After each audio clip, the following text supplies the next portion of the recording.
신앙 고백 드리도록 하겠습니다.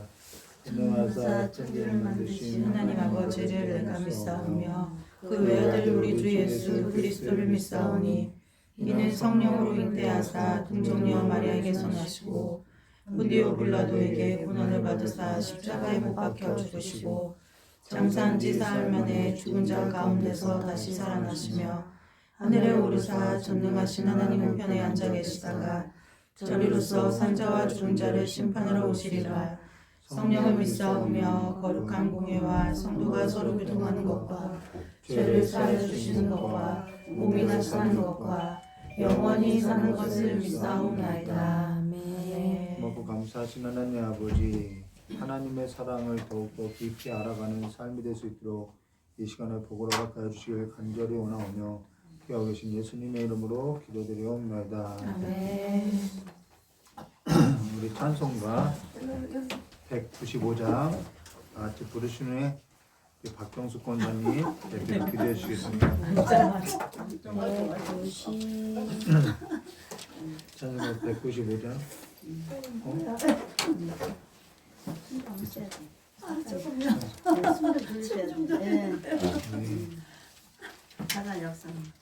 성령의 찬송 부를 때? 목사님 통일 찬송가로 온 것 같은데. 통일 찬송가예요? 찬송가 261장이요. 261장.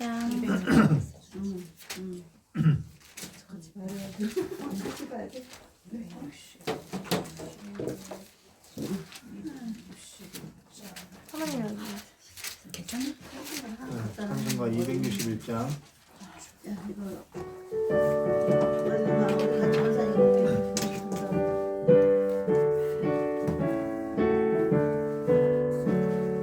이 세상의 모든 죄를 밝히시는 주의 보혈 성자 예수 그 귀엽기 찬송하고 찬송하세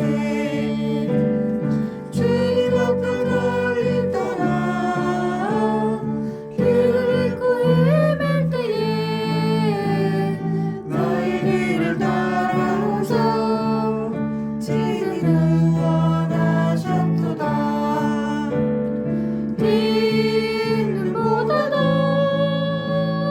이 눈보다도 주의 흘리신 보혈로 우리에게 씻어주옵소서. 가시발 되시셨으니 피로 얼굴 물드셨고 십자가의 모든 고통 나를 위해 당하셨네. 말로 형용할 수 없는 구주의 무서우신 그 은혜와 큰 사랑 찬송하고 찬송하세.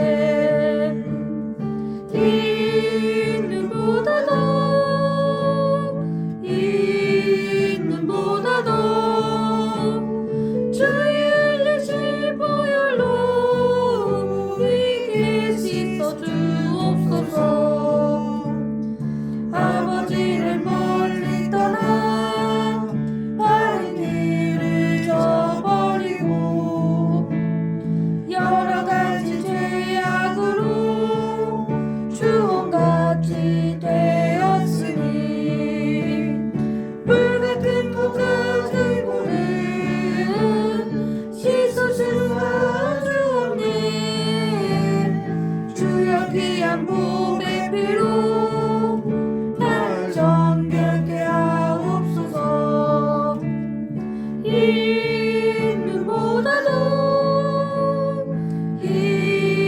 눈보다도 주의 흘리신 보혈로 우리에게 가사를 생각하면서 3절 다시 씻어주옵소서. 하겠습니다. 아버지를 멀리 떠나 바른 길을 저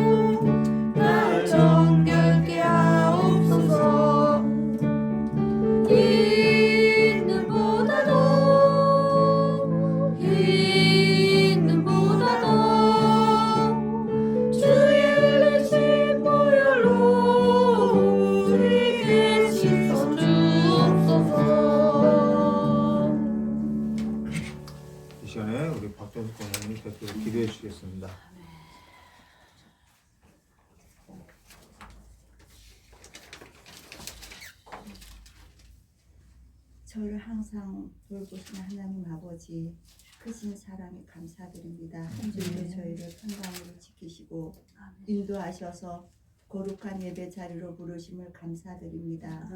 저의 연약함을 인해 세상의 소리를 듣고 낙심하며 두려울 때도 있지만 주님의 사랑으로 붙드심을 감사드립니다. 주님, 세상에 어떤 파도가 밀려와도 흔들리지 않은 모습으로 주님 앞에 설 수 있는 저희들이 믿음 되기를 원합니다. 하나님 아버지, 이 나라 가운데 곳곳에 교회를 세우시고 복 주셔서 세계 나라 가운데 복음을 전할 수 있도록 선교할 수 있는 나라로 사용하심을 감사드립니다. 그러나 이 나라는 정치는 시기하며 분열하며 하나가 되지 못하고 세계 나라 가운데 웃음거리와 조롱거리가 되었습니다. 이 나라 가운데 분열하는 악한 영들을 쫓아내 주시고 정부와 국민이 하나 되게 하옵소서. 하나님 아버지, 북한의 체제가 속히 무너지고 복음으로 통일이 되기를 간절히 간구합나이다. 주님, 청년이 때에 주님을 의지할 수 있는 믿음을 주셔서 모든 삶의 참주이신 주님의 권위를 인정하고 의지하는 삶이 되기를 원합니다. 오늘은 말씀을 전하시는 두 분의 귀한 목사님 육신의 건강을 잃지 않도록 붙드시고 목양을 힘있게 감당할 수 있도록 항상 지켜주옵소서. 오늘도 말씀을 전하시는 목사님께 권세와 능력 있는 말씀을 선포할 수 있도록 성령의 충만함으로 더딥혀 주옵소서. 주님, 저희를 불리신 처치 교회를 다시 세우시었사오니 주님 다시 오실 때까지 하나님 아버지의 뜻을 쫓아 순종하는 교회가 되게 하시고 세상과 타협하지 않는 생명의 복음만을 전하는 교회 되게 하시고 저에게 주님께서 예배하신 성도들을 보내주셔서 영적 부흥과 양적 부흥이 있게 하옵소서. 오늘 저희들에게 생명 말씀을 먹이셨사오니 주님을 본받아 언제나 순종하게 하시고 빛된 자리의 삶을 살게 하옵소서. 오늘도 수고하고 봉사하는 손길 위에 축복하여 주시고 저희들에게 복 주시기를 원하시는 예수님의 이름으로 기도드렸습니다. 아멘. 우리 오늘 함께 나눌 하나님 말씀 에스라서 9장 1절부터 15절까지인데요. 8절부터 15절까지만 우리 함께 교도하도록 하겠습니다. 에스라서 9장 에스라서 9장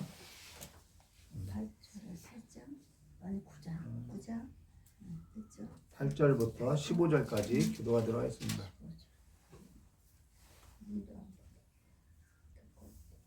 구약성경 723페이지입니다. 에스라서 9장 8절에서부터 15절 제가 먼저 기도하겠습니다. 이제 우리 하나님 여호와께서 우리에게 잠시 동안 은혜를 베푸사 얼마를 남겨두어 피하게 하신 우리를 그 거룩한 처소에 박힌 목과 같게 하시고 우리 하나님이 우리 눈을 밝히사 우리가 종로로 따는 중에서 조금 소생하게 하셨나이다. 우리가 비록 노예가 되었사오나 우리 하나님이 우리를 그 종살이하는 중에 버려두지 아니하시고 바사왕들 앞에서 우리가 불쌍히 여김을 입고 소생하여 우리 하나님의 성전을 세우게 하시며 그 무너진 것을 수리하게 하시며 유다와 예루살렘에서 우리에게 울타리를 주셨나이다. 우리 하나님이여 이렇게 하신 후에도 우리가 주의 계명을 저버렸사오니 이제 무슨 말을 하리오리까? 전에 주께서 주의 종 선지자들에게 명령하여 이르시되 너희가 가서 얻으려 하는 땅은 더러운 땅이니 이는 이방 백성들이 더럽고 가증한 일을 행하여 이 끝에서 저 끝까지 그 더러움으로 채웠습니다. 그런즉 너희 여자들은 그들의 아들들에게 주지 말고 그들의 딸들은 너희 아들들을 위하여 데려오지 말며 그들을 위하여 평화와 행복을 영원히 구하지 말라. 그리하면 너희가 왕성하여 그 땅의 아름다운 것을 먹으며 그 땅의 자손에게 물려주어 영원한 유산으로 물려주게 되리라 하셨나이다. 우리의 악한 행실과 큰 죄로 말미암아 이 모든 일을 당하였사오나 우리 하나님이 우리 죄악보다 형벌을 가볍게 하시고 이만큼 백성을 남겨주셨사오니 우리가 어찌 다시 주의 계명을 거역하고 이 가증한 백성들과 통혼하리까? 그리하면 주께서 어찌 우리를 멸하시고 남아 피할 자가 없도록 진노하시지 아니하시리까. 함께 하겠습니다. 이스라엘 하나님 여호와여 주는 이루시니 우리가 남아 피한 것이 오늘날과 같사옵거늘 도리어 주께 범죄하였사오니 이로 말미암아 주 앞에 한 사람도 감히 서지 못하겠나이다 하니라. 아멘. 네. 다음 기도하도록 하겠습니다. 오늘은 에스라서 9장 1절부터 15절 우리 죄악이라는 제목으로 나눌 건데 잠깐 기도하도록 하겠습니다. 고맙고 감사하신 하나님 아버지, 하나님의 말씀을 가감없이 전하게 하여 주시었고 그 말씀에 우리가 떨며 주께로 돌아오는 아버지의 삶이 될 수 있도록, 그래서 날마다 그리스도 예수 안에서 살아가는 삶을 배워갈 수 있도록 주여 복 내려 주시길 간절히 원하오며 기하고 계신 예수님의 이름으로 기도드리옵나이다. 이 언어 가운데는 이게 지금 에스라서의 기도인데요. 기도도 성경의 기도도 몇 가지 기도가 있는데요. 그 성경의 기도 중에도 이게 좀 방향이 잘못된 기도가 있어요. 그런데 이 좀 방향에 있어서 좀 모범적인 기도가 뭐냐면은 이 에스라서 9장에 나온 기도가 바로 이 모범적인 기도인데요. 이 언어 가운데 우리가 말이라는 것은 틀인 거죠.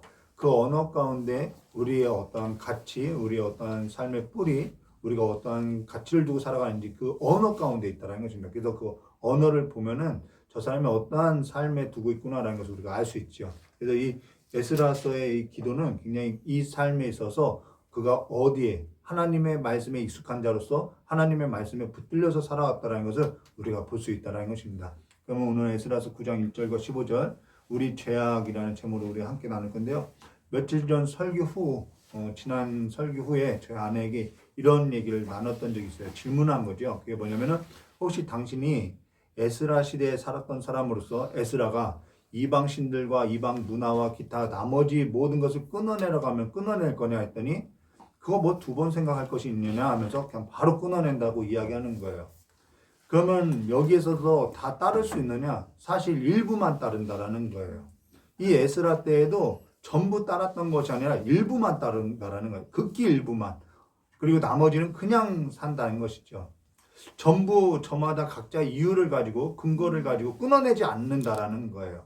세상의 문화와 세상의 풍조와 세상의 풍습 기타 여러 가지에 있어서 꼭 그렇게까지 할 필요가 있느냐, 이 에스라의 단호한 이 결단에 있어서 그렇게 뭐까지 할 필요 있느냐 하면서 끊어지지 않는다라는 것이죠. 저 역시도 어려운 문제가 같아요. 이방 여인과 만약에 혼인했는데 에스라가 와서 이방 여인을 쫓아내라고 하면은 지금까지 살아왔는데 그것에 있어서 단호하게 끊을 수 있느냐, 이러한 고민을 당연히 할 수 있다라는 것이죠. 근데 사실 애초부터 그러한 일을 만들지 않았으면 됐는데 만들어 놓고 우리는 그런다는 것입니다. 그리고 그럴 필요까지 있느냐라고 하는 것은 내가 그 안에 있어서 하나님의 그 어떠한 권위보다 하나님의 말씀의 삶을 둔 것보다 내가 하나님의 말씀의 삶을 두지 않은 그 삶을 더 사랑하기 때문에 끊어내지 않는다라는 거예요. 끊어낼 수 없다라는 것이죠. 여기에서도 꼭 그럴 필요가 있느냐 하는 그 말하는 모든 사람이 그걸 좋아하고 있다라는 것이죠. 사실 그러니까 여기에서도 그럴 필요가 있느냐, 그럴 근거에 있어서 찾게 되고, 그것은 사실상 내 삶을 어디에 두고 사느냐, 자기 삶을 보여주고 있다는 것입니다. 그걸 뭐라고 하냐면은 우리 솔로몬도 마찬가지죠. 솔로몬 나중에 언급되겠지만 솔로몬도 마찬가지야. 그걸 뭐라고 하냐면 하나님의 말씀을 가볍게 여겼다, 만홀히 여겼다라는 거예요. 하나님의 말씀에 있어서 저버렸다라는 것입니다. 하나님의 말씀에 있어서 떠는 삶의 무게를 두지 않았다라는 것입니다. 사실 사랑이라는 것은 무엇을 가지고 사랑한다고 하냐면은 사랑하게 되면요, 먼저 싫어하는 걸 하지 않게 된다는 거예요. 사랑하는 자가 싫어하는 걸 하면서도 내가 사랑한다고 하는 것은 사랑이라는 거 말할 수 있는 것이 아니라 괴롭히는 일이 된다는 것이죠. 예, 엘리야가 했던 말이죠. 하나님을 사랑하는 것은 하나님께서 싫어하는 것을 하지 않는 것부터 시작한다라는 거예요. 하나님께서 싫어하는 것은 너무나도 분명하게, 너무나도 선명하게 잘 나타나고 있다는 것이죠. 우상 숭배, 그 우상의 문화들, 그 가치를 두는 삶. 왜 그걸 싫어하냐면은 하나님을 떠나게 되어 있다는 것입니다. 하나님을 저버리게 되어 있다는 거예요. 근데 우리가 하나님을 사랑하는 것보다 세상을 더 좋아하고 사랑하기 때문에 그걸 끊어낼 수 없다는 것이죠. 단번에 끊어낸다는 소리를 못하고 우리는 계속해서 하나님을 괴롭게 하고 있다는 것입니다. 하나님을 사랑하는 자는 그의 계명을 지키는 자라고 이야기한 것처럼 삶을 말씀에 두고 살아가게 되어 있다는 것이죠. 자, 자, 그러면은 오늘 우리가 나눌 이 에스라 9장 1절과 15절은 이 에스라의 기도 가운데 그 내용을 담고 있다는 것이죠. 이건 너무나도 중요한 내용이라는 것입니다. 그리고 너무나도 중요한 기도인데 이것은 장차 예수님께서 대제사장으로 이 땅에 오실 때의 모습이고 장차 이 땅에서 우리에게 있어서 중보적인 모습을 이 에스라서 9장이 담고 있다는 거예요. 어제 설교하기 전에 이 말씀을 묵상하다가 성령께서 깨닫게 하신 것이 뭐냐면은 성경이라는 것은 과거의 이야기가 아니라 이 오늘의 이야기를 담고 있다는 거예요. 영원한 이야기, 장차 일어날 일까지 다 담고 있다는 것이죠. 이러한 관점에서 우리 함께 나누면요, 오늘 저 여러분이 이 말씀 앞에서 이 떨림이 있는 그 은혜가 있기를 주님의 이름으로 축원합니다. 가볍게 여기서는 안 된다는 것입니다. 우리가 지난 설교 때 나눴던 걸 잠깐 언급하면요, 하나님께서는 1차 포로 귀환 후 재건된 이 성전이 이들이 1차 포로 귀환 후 이제 성전을 재건하는데 이 성전이 16년간 중단됐다라는 거예요.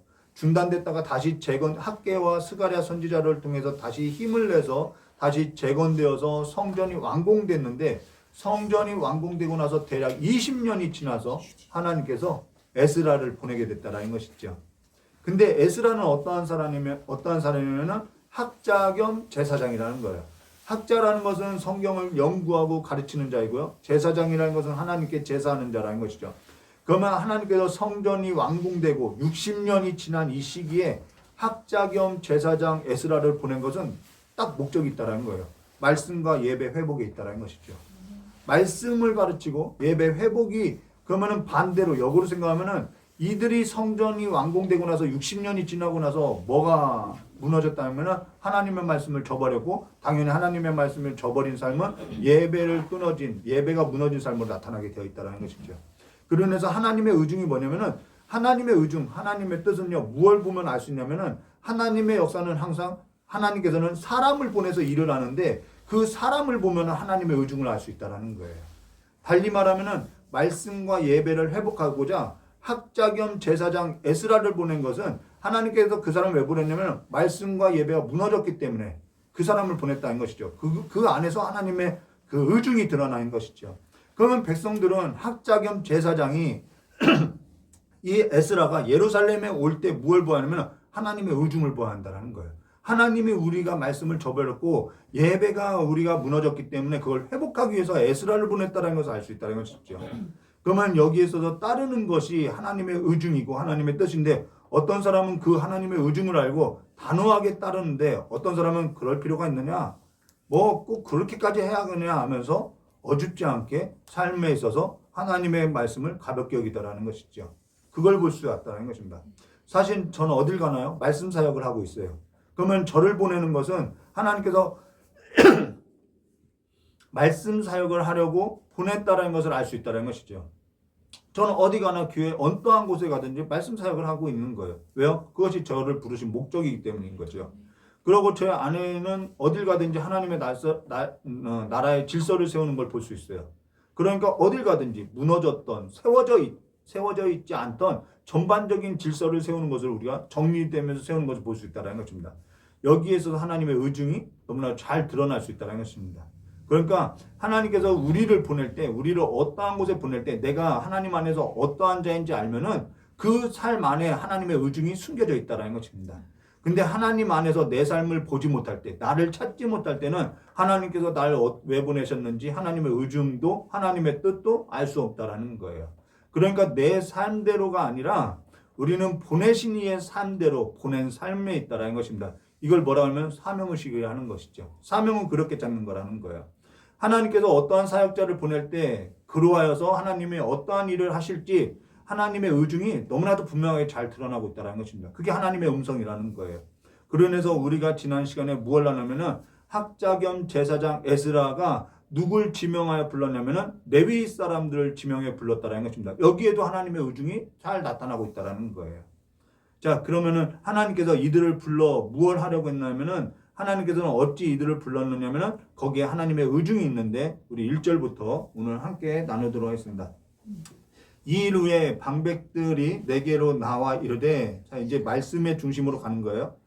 자, 성전의 완공에서부터 이제 말씀의 중심. 자, 이스라엘 백성과 제사장들과 레위 사람들이 이 땅 백성들에게 떠나지 아니하고, 자, 여기 보라면 이 땅 백성들에게서 떠나지 않고 있다라는 거예요. 성전은 건축해 놨는데 이 땅의 백성들에게 떠나지 않고 있다라는 거예요. 가나안 사람과 헷 사람과 브리스 사람과 여부스 사람과 암몬 사람과 모압 사람들과 애굽 사람들과 아모리 사람들의 가증한 일을 행하여, 여기 두 가지 동사에 있어서 주목해야 한다는 것이에요. 그게 뭐냐면 하나는 이 땅 백성들에게서 떠나지 아니하고, 두 번째는 다른 것은요 가증한 일을 행하며, 떠나지 아니하고라는 것은 뭐냐면 가증한 일을 행하고 있다라는 거예요. 동의어라는 거예요. 두 가지 동사인데 동의어라는 것이죠. 말하지 않아도 뭐 알 거라는 거예요. 여기서 가증한 일이 뭔지, 이들이 떠나지 않은 것이 뭔지 뭐 말하지 않아도 알죠. 이방 신들을 섬기며 이방 문화를 따라 행하였던가라는 것이죠. 애굽과 가나안 사람들의 풍습을 따라서 살았다는 것입니다. 떠나야 할 것은 행하고요, 떠나지 말아야 할 하나님 말씀은 행하지 않고 있다는 거예요. 내가 뭘 했느냐가 중요한 것이 아니라 그걸 통해서 내 삶을 어디에 두고 있느냐가 더 심각한 문제라는 것이죠. 그로 인해서 2절 말씀 볼까요? 이들이 떠나지 않고 이들이 행한 것이 뭐냐면 2절에 나타나요. 그들이 딸들을 맞이하여, 자, 말씀에 기반한 삶이 아니라는 거예요. 그들의 딸을 맞이하여 아내와 며느리를 삼아 거룩한 자손이, 자, 거룩한 자손이에요. 거룩한 자손이 그 지방 사람들과 서로 섞이게 하는데, 자, 문화가 섞이는 거예요. 방백들과 고관들이 이 죄에 더욱 으뜸이 돼요. 그런데 어른들이, 지도자들이 이 죄에 있어서 더 으뜸으로 더 앞장서서 하고 있더라는 거예요. 괜찮아 하면서. 이게 섞이고 이게 혼합된 것이죠. 자, 처음 보는 것이 뭐냐면 거룩한 자손이 그 지방 사람들과 서로 섞이게 하는데, 통운이죠. 하나님과 다른 신을 섞여서 섬기는 거죠. 두 번째는 방백들과 고관들이 이 죄에 더욱 으뜸이 되었더라라는 거예요. 믿는 자가 세상 신들과 세상 풍조, 세상 문화에 섞여 있는데 여기에 있어서 믿는 자가 더욱 으뜸이 되었고, 믿는 자 중에서 또 어른이 더욱 으뜸이 됐다라는 거예요. 이게 기가 막힐 일이라는 것이죠. 믿는 자가 더 세속적인 말을 하고 있다라는 거예요. 저는 이러한 모습을 많이 봐왔다라는 거예요. 전 어떤 권사님은 세상의 무대와 그 세상의 가요와 세상 문화에 빠져 사는 것을 봤다라는 거예요. 아파트 값이 떨어지면 막 핏대를 세우고 싸우는 걸 볼 거야. 집 밖에서는 가라오케 집에 가고 집 안에서는 술과 노래와 노래방 기계까지 들이면서 춤과 노래를 보내며 그들 자녀도 집이든 밖이든 학교이든 뭐 그와 같이 살아가는 가정을 봐왔다라는 것입니다. 맥주는 술이 아니라고 권하는 장르도 봤고요. 그게 뭐가 나쁜 거냐, 믿는 자도 한다, 요즘 다 그렇게 한다, 이게 으뜸이 되는 삶이라는 것이죠. 집안이 무너지고 자녀가 이혼해도 전혀 감지하지 못하고 있다는 거예요. 지금 무엇을 얘기하고 있는지도 모르고 살아가고 있다는 것입니다. 여기서 중요한 것이 뭐냐면 하나님께서 이들을 어디다 뒀냐면 약속한 땅에 뒀다는 거예요. 우리가 세상 가운데 살아가는 것이 아니라 하나님께서 우리를 부른 것은 하나님께서 약속하신 땅 안에 우리를 거룩한 자녀로 뒀다는 것입니다. 하나님의 기업 안에 뒀다는 거예요. 근데 이들은 그를 모르는 거죠. 하나님께서 돌보시는 땅이라는 거예요. 하나님께서 돌보시는 땅, 하나님께서 돌보시고 연초부터 열망까지 하나님의 눈동자같이 지켜보는 그 가정 안에서 이러한 일들이 이루어지는 거예요. 여기에 중요한 원리가 있는 거죠. 하나님께서 돌보시는 땅, 그 기업 안에 아닌데 여기에는 중요한 원리가 뭐냐면 하나님께서 모세로 하신 그 말씀, 당부하신 그 말씀의 원리가 있어야 하는데 그것이 전혀 없는 거예요. 그 원리가 뭐냐면 하나님의 땅 안에서 살아가는 그 삶의 원리는 모세를 통해서 주셨는데 그것이 뭐냐면 너희는 그 땅에 들어가면 혼인하지 말고 언약도 하지 말고 그 땅의 주민을 불쌍히 여기지 말고 쫓아내라는 거예요. 진멸하라는 거예요. 가나안은요, 죽어서 우리가 천국 가는 것을 말하는 것이 아니라 가나안 땅의 그 그림은 예수 안에서 예수의 사람이 어떻게 살아가야 하는지를 보여준다라는 것입니다. 근데 뭐라고 하냐면은 왜 먹지도 말고 마시지도 말고 보지도 말라고 하냐고 도리어 묻고 있다라는 것이죠. 예수 안에서 살아가는 삶에 있어서 우리가 그 땅 안에 있다라는 것을 모르고 있다라는 것입니다. 그걸 망각하고 살아가는 거예요. 레위기 18장 3절과 4절 너희는 너희가 거주하는 애굽 땅의 풍습을 따르지 말며 내가 너희를 인도하여 가나안 땅의 풍습과 규례도 행하지 말고 너희는 내 법도를 따라 내 규례를 지켜 그대로 행하라. 나는 너희의 하나님 여호와니라 라는 거예요. 떠나지 말아야 할 것은 행하고 떠나지 말아야 할 것은 행하지 않고 떠나야 할 것은 행하고 있다는 것이죠. 이걸 계속해서 재차 강조한 것이 뭐냐면 신명기서라는 거예요. 신명기서 7장 1절과 3절 말씀 볼까요? 내 하나님 여호와를 너를 인도하여 내가 가서 차지할 땅으로 들이시면 우리는 다 예수 안으로 하나님께서 약속하신 그 기업 안으로 다 들어왔다는 것이죠. 차지할 땅으로 들이시고 내 앞에서 여러 민족, 헷 족속과 기르가스 족속과 아모리 족속과 가나안 족속과 브리스 족속과 휘이 족속과 여부스 족속과 곧 너보다 많고 힘이 센 7 족속을 쫓아내실 때 하나님께서 쫓아내시는 거죠. 내 하나님 여호와께서 그들을 내게 내게 치게 하시리니 그때 너는 그들을 진멸할 것이요 그들과 어떠한 언약도 하지 말 것이요 그들을 불쌍히 여기지 말 것이요. 자, 근데 치지 않아요. 이게 뭐 그냥 답습되는 거죠. 그가 내 아들을 유혹하여 자, 이게 문제예요. 그가 여호와를 떠나고 다른 신들을 섬김으로 이 섬긴다라는 것은 좋아한다라는 거예요. 여호와께서 너에게 진노하사 갑자기 너희를 멸하실 것이라. 예수 안에서 사는 삶의 기준을 보여주고 있다는 것입니다. 혼인을 금하는 것은 사실 이들이 가지고 이방 사람들이 가지고 들어올 이방 신들, 이방의 문화들을 말하고 있다는 거죠. 솔로몬 때가 그와 같다는 것이죠. 자, 창세기 24장 1절과 67절 말씀 보시면 아브라함이 이삭을 위해 아내를 맞이하는 장면이 나오는데요. 아브라함의 종이 여자가 이 땅에 오지 않으려고 할 때 아들을 그 땅으로 데려가야 합니까? 라고 할 때 아브라함이 거절한다라는 거예요. 사실 아브라함이 거절하는 이유는 어디에 있냐면은 무엇의 기준으로 해서 거절하냐면은 만약에 그 여자가 오지 않으면은 우리와는 관계 없는 자라고 하면서 거절했는데 무엇을 근거했냐면 땅이라는 거예요. 땅을 근거했다라는 것입니다. 여기에 하나님께서 약속하신 땅, 하나님께서 연초부터 연말까지 돌보시는 땅, 그 땅을 기준으로 가지 말라는 거예요. 그를 불러내지 말라는, 그를 이방 땅으로 들이지 말라는 것이죠. 근데 하나님께서 약속하고 돌보시겠다고 하는 그 땅 안에서 하나님께서 뭐라고 하냐면 섞이지 말라는 거예요. 왜요? 하나님을 잊어버리니까요. 당연한 거죠. 그들을 몰아내고 섞이지 말라는 거예요. 이게 뭐냐면은 사실 하나님께서 돌보겠다라는 것이죠. 하나님께서 내가 이 땅에 있는 백성들을 내가 돌보시겠다라는 거예요. 그건 그리스도 안에서 살아가는 그리스도인이 배워가야 할 삶의 순종을 말하고 그 순종의 삶에 있어서 내가 돌보겠다라는 것입니다. 근데 우리는 하나님 앞에 왜 나를 돌보지 않느냐고 오히려 대묻고 있다라는 것입니다. 근데 지금 누가 더 죄를 짓고 있냐면은 누가 더 그 죄에 있어서 관대하고 우리는 그래요. 죄 다 주님께서 씻어주셨어 하면서 죄에 있어서 너무나도 관대하고 너그럽게 살고 있다라는 거예요. 믿는 자 중에서 어른이 더 심하다라는 것이죠. 이게 기가 막힐 일이라는 것이죠. 지금 한국 사회 보면요. 두 팔로 찢어져서 서로 이념을 가지고 싸우고 있어요. 여기에 누가 으뜸이냐? 기가 막힐 일이 있죠. 부끄럽지 않냐는 거예요. 이러한 신앙의 모습이 너무 부끄럽지 않냐는 것이죠. 자, 열왕기상 11장 1절. 제가 PPT를 1절만 했는데요. 열왕기상 11장 1절 말씀을 잠깐 봉독해 드릴게요. 11장 1절 말씀 보시면은 솔로몬 왕이 바로의 딸 외에 이방 많은 여인을 사랑하였으니 곧 모압과 암몬과 에돔과 시돈과 헷사람을. 자, 사랑하였더니 어떻게 되냐면 2절 여호와께서 말하지 않은 거 아니에요? 일찍이 여러 백성이 대하여 이스라엘 자손이 말씀하시기를 너희는 그들과 서로 통혼하지 말며 그들과 너희와 서로 통혼하게 하지 말라. 그들이 반드시 너희 마음을 돌려 그들의 신들을 따르게 하리니 하셨으나 솔로몬이 그들을 사랑하였더라. 자, 그러고 나서 하나님의 말씀을 줬는데도 떠는 마음도 없어요. 그리고 나서 3절과 4절에요. 왕은 후궁이 700이요 첩이 300이라 그 여인들을 왕의 마음에 돌아서게 하였느니라. 솔로몬이 나이가 많을 때 그 여인들이 그 마음을 돌려 다른 신들을 따르게 하므로 이게 나오는 거죠. 왕의 마음이 그의 아버지 다윗의 마음과 같지 아니하고 그 하나님 여호와 앞에 온전하지 못하니.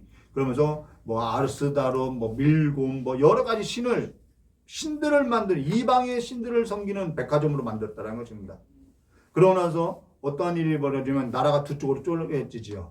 우상 숭배와 그 이방의 문화로 인해서 두 나라가 쪼개지고 하나님의 진노로 말미암아서 70년이라는 포로 생활을 마쳤는데 겨우 거기서 소수만이 돌아왔는데 그들이 소수가 성전을 완공하고 100년도 되지 않았는데 다시 우상 숭배와 이방 문화로 지금 빠져서 섞이고 서로 갈라지고 분쟁이 일어나고 있다는 것입니다. 하나님이 기가 막힐 일이 아니라는 것이죠. 그러니까 기가 막힐 일이라는 것이냐. 망해도 어째 이렇게 깨닫지 못하냐는 거예요. 자, 그러고 나서 3절 말씀입니다. 내가 이 일을 듣고 속옷과 겉옷을 찌고 머리털과 수염을 뜯으며 기가 막혀 앉았으니, 여기 기가 막혀라는 것은 그냥 아유 넋놓고 있다는 얘기가 아니에요. 답이 없다라는 거예요. 이 정도면은 답이 없다라는 거예요. 사람에게 있어서는 안팎으로도 답이 없다라는 것입니다. 그게 사람이라는 것이죠. 멀리 볼 것 없어요. 저를 보니까 답이 없더라는 거예요. 징글징글하고요. 아주 널널머리가 난다라는 것입니다.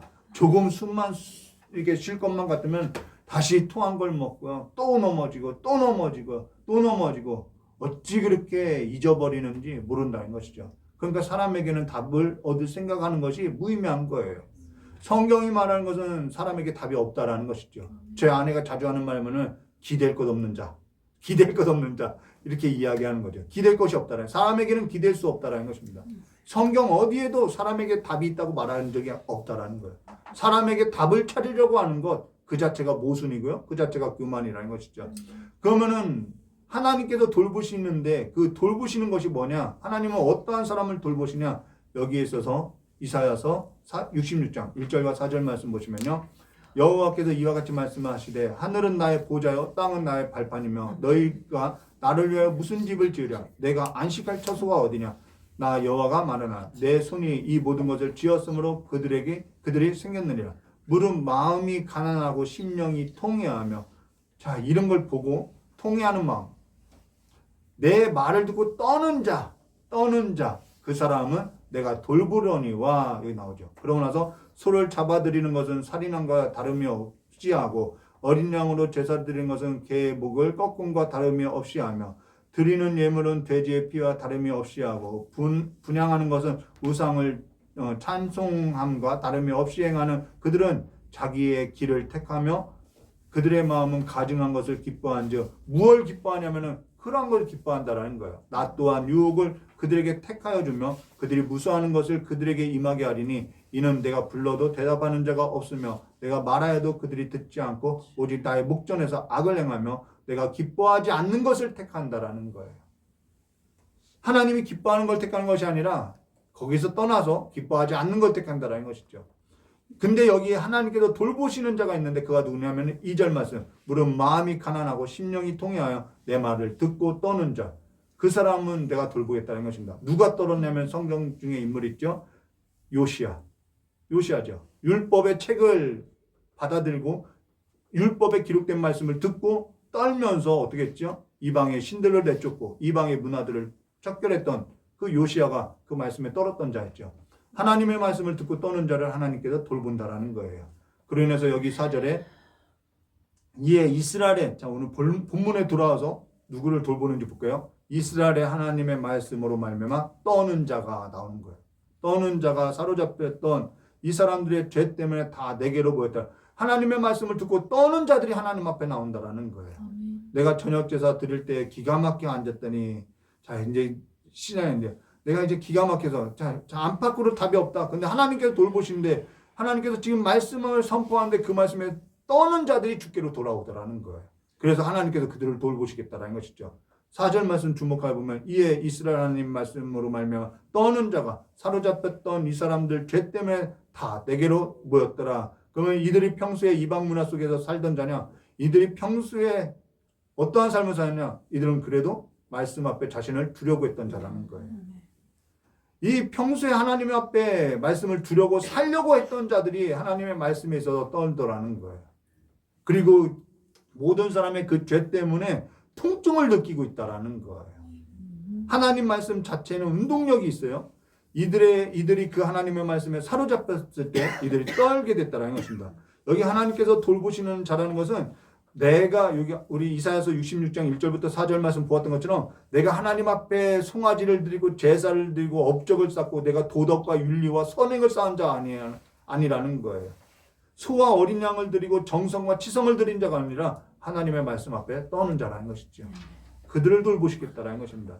근데 오늘 하나님의 말씀에 있어서 우리가 너무 가볍게 여긴다라는 것입니다. 뭐 굳이 그렇게까지 할 필요가 있느냐? 너무 가볍게 여기는 거예요. 그리스도 예수 안에서 하나님께서 약속하신 그 땅 안에서 싸우려고 하지 않는 거예요. 우상 숭배든 이방 문화든 대세든 하나님께서 싫어하는 일에 있어서 사랑하며 가볍게 여기는 거예요.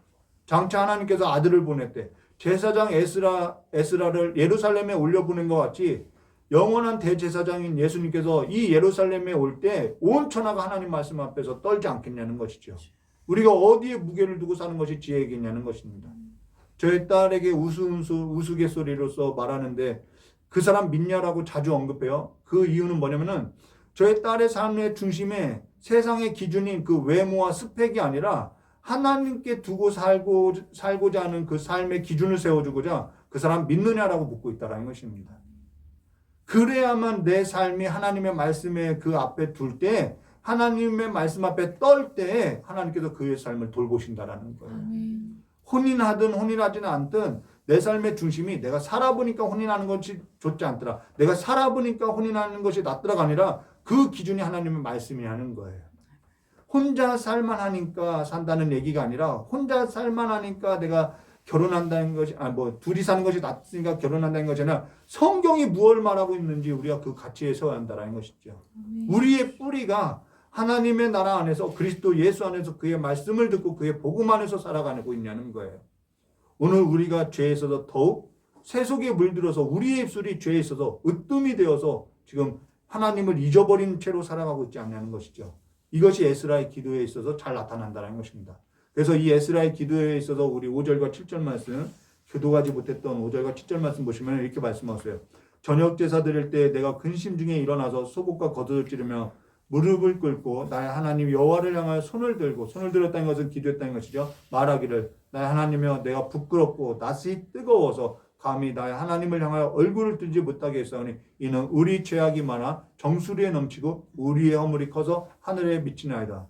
우리 조상들의 때부터 오늘까지 우리 죄가 심하여 우리 죄악으로 말미암아 우리와 우리의 왕들과 우리의 제사장들이 여러 나라 왕들이 손에 넘기사 칼에 죽으며 사로잡히며 노략을 당하며 얼굴을 부끄럽게 하시며 오늘날과 같다고 이야기하고 있죠.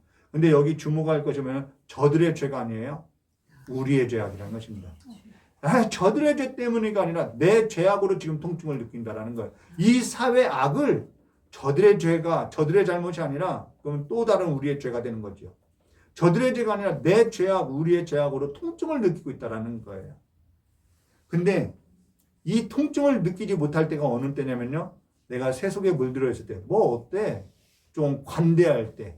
우리는 이념으로 얼룩진 한국 사회를 보면서 또 세속에 빠져있는 세대를 보면서 이 고도화되는 세상을 보면서 끊임없이 사람에게서 답을 얻으려고 하지 마시고요. 이제는 나는 여호와라 나 외에 다른 신이 없다고 하는 그 하나님 앞에 하나님의 말씀 앞에 삶을 두고요. 그 말씀 앞에 떠는 자로서 우리의 죄악에 있어서 통증을 느끼고 기도하고 하나님께서 돌보시는 자로서 하나님께서 돌보시는 나라 하나님께서 돌보시는 가정으로서 이루어 가시기를 주님의 이름으로 축원합니다. 같이 기도하도록 하겠습니다. 고맙고 감사하신 하나님 아버지, 우리에게 있어서 하나님께서 우리를 괴롭히려는 것이 아니라 우리가 무엇이길래 하나님께서 우리를 사랑하셔서 끝까지 우리를 돌보시고자 이와 같이 우리에게 음성을 들려주시고 우리의 삶에 간섭하여 주시는 것을 이제는 하나님 앞에 불평이 아니라 하나님의 사랑으로서 또한 우리의 죄악에 있어서 하나님이 느끼는 그 통증으로서 느끼며 이제는 하나님 앞에 우리의 삶을 두는 자들로서 떠는 자들로서 하나님 땅 안에 거하는 자들로서 삶을 이제는 살아갈 수 있도록, 그래서 연초부터 열만까지 하나님 안에서 하나님의 돌보심 가운데 살아가는 그 삶의 기쁨을 누리며 살아갈 수 있도록 주님께서 복 내려 주시길 간절히 원하오며 기하고 계신 예수님의 이름으로 기도드리옵나이다. 아멘. 우리 찬송가 그냥 들고 드려진 예물 위에 기도하고 우리 이경준 목사님 나오셔서 축도로서 예배 마치도록 하겠습니다.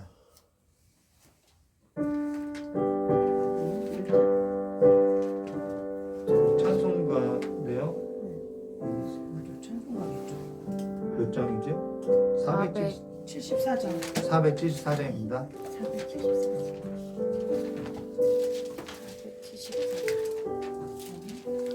474장이 뭐 이 세상의 근심 486?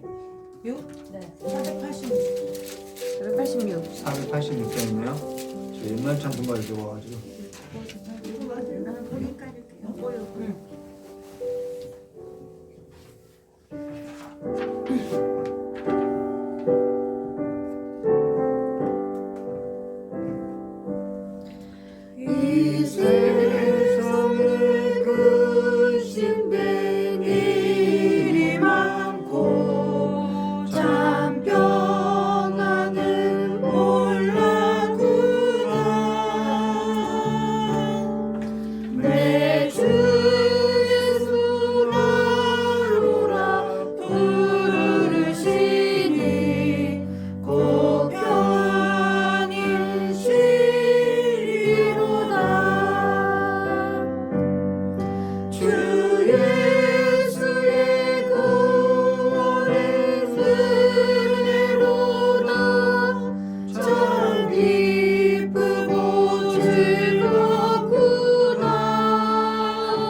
내 주 예수 날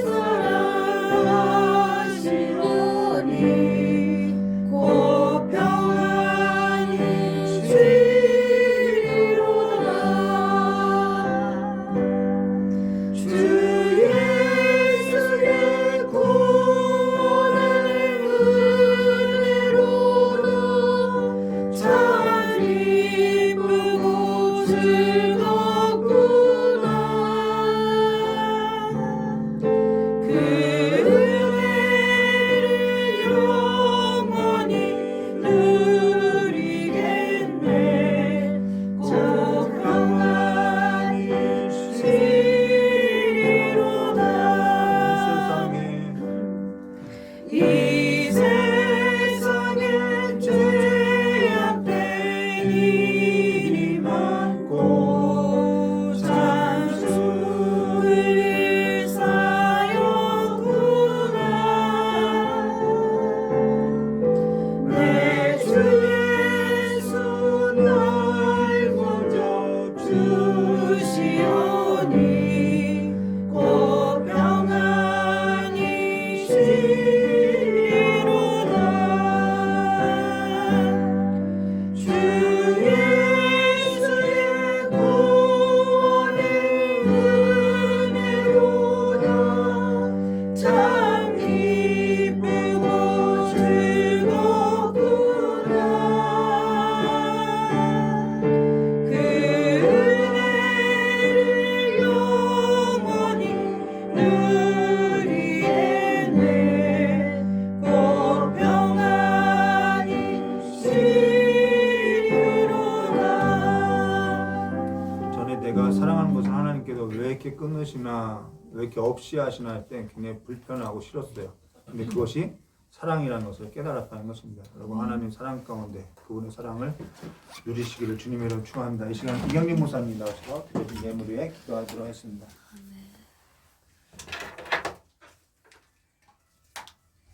네, 기도하기 전에요. 광고 말씀 드리겠습니다. 사순절 첫 주 잘 보내셨나요? 네, 숙제가 있습니다. 다음 주 주일까지 기도 제목을 카톡으로 보내주시거나 아니면 주일날 써서 갖고 오시면 사순절 기간 동안에 신방 앞서서 네, 기도를 하려고 하니까요. 네, 기도 제목들을 적어 오시는데요. 기도 제목 적어 오는 모범 표본이 누구시냐면 박정숙 권사님이에요. 네. 네. 왜냐면 그렇게 굉장히 자세하게 적어 오시거든요. 그러니까 어떻게 적으시냐면 제목을 딱딱 적으시는 게 아니라 당신이 하는 기도를 그대로 적어 오시는 거예요. 네. 그래서 여러분들도 한 주 각자 삶에서 한 주를 기도하시고 이런 생각하시면 안 돼요. 아시겠지라고요. 네. 아는 거는 기도하고 있기 때문에 적어 오라고 하는 게 아니고 여러분들의 진짜 기도를 해야 될 이제 때가 온 것 같아요. 그래서 기도로 준비를 하고 신방을 할 예정이니까요. 기도를 해주시면 좋겠고, 기도를 다음 주까지 꼭 적어 오시고, 사순절 2주차 말씀 다 읽으셨죠? 길지 않죠? 네, 아침에 간단하게 하기 좋은 것 같아요. 그래서 하시고, 네, 특별한 광고 말씀은 3월 22일 토요일에 찬양 집회를 가는데 저희가 계룡으로 가서 권사님을 모시고 저희는 올 거고 금요일에 말씀드린 대로 각자 움직여 주시면 청년들은 청년들끼리 이렇게 해서 움직여 주시면 가서 반갑게 맞이하도록 하겠습니다. 특별한 광고 말씀이 없으시면요. 드려진 예물 위해 기도하고 축도로 예배 마치도록 하겠습니다. 하나님 아버지 감사합니다. 이 시간 우리의 모든 것의 주인 되심을 하나님이심을 그 한 분만은 우리가 이 땅에서의 녹록하지 않은 삶 가운데 의지하고 있음을 아버지 우리가 마음으로 믿음으로 고백하며 이 시간 예물을 드립니다. 하나님 아버지 주님께서 주시는 은혜에 따라 세상에 나가 하나님 아버지 재물 얻을 능을 주셔서 아버지 그 소득의 거룩한 첫 것을 하나님 앞에 구별하여 예물을 드립니다. 주님 함께하여 주시고 그 손에 재정에 마름이 없도록 주님 복 내려 주셔서 아버지 살아가는 동안에 모든 필요가 주님으로부터 넉넉하게 공급되어지는 은혜가 있도록 주님 축복하여 주시옵소서. 주일을 맞이하여 감사의 예물을 드리는 손길들 위해 기억하여 주시고 아버지 주일을 기억하여 거룩하게 지키는 그 마음이 이 땅에서의 삶 가운데 평생 끊이지 아니하도록 주님 축복하여 주시옵소서. 선교 헌금을 드립니다. 하나님 아버지 우리가 발로 뛰지는 못해도 우리가 마음으로 기도하고 또 우리의 재정으로 하나님 아버지 귀한 선교지를 도울 때에 하나님 아버지 우리가 적은 것을 드렸으나 하나님께서 그 땅 가운데 많은 영혼들을 살리는 아버지 귀한 일에 쓰일 수 있도록 주님 복 내려 주시옵소서. 하나님 아버지 이 시간에 또 감사 예물을 드리는 모든 성도들 가운데 하나님 아버지 일상에서의 모든 삶에 감사가 넘치게 하시고 감사하지 않은 것이 하나도 없음을 날마다 삶 가운데 경험하고 깨닫는 은혜가 있도록 주님 축복하여 주시옵소서. 이 예물의 주인이 온전히 주님이심을 믿음으로 고백하며 예수 그리스도의 이름으로 축복하며 기도드리옵나이다. 아멘. 이제는 우리 주 예수 그리스도의 은혜와 하나님 아버지의 넓고 크신 사랑과 성령 하나님의 내주감화 감동 교통하심의 역사가 온 세계와 열방의 주인 되시며 하나님 아버지의 그 통치가 임하는 나라로서 이 나라와 이 민족을 고치시고 또한 우리 귀한 성도들의 삶 가운데 아버지 손으로 하는 모든 일 위에 성도들과 자녀들과 자손들의 모든 출입 위에 또한 복음을 들고 나간 선교지와 또한 귀한 선교사님들과 그의 가정과 자녀들 위해 이제로부터 영원토록 함께 하시기를 간절히 축원하옵나이다. 아멘.